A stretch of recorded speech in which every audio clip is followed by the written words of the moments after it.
Kain tayo mga karels, mga karandom. Puasa tayo, puasa. Ang hapunan ko ay oatmeal. Ayan o. Ito yung hapunan ko ngayon. Yan. Oatmeal lang.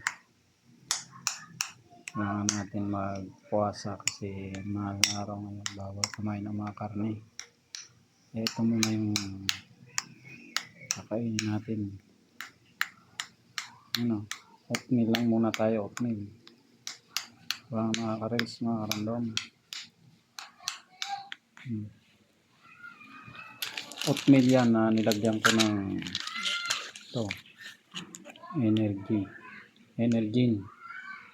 Yan yung hinalo ko, pinaka asukal para medyo matamis. Yan ang nilagay ko.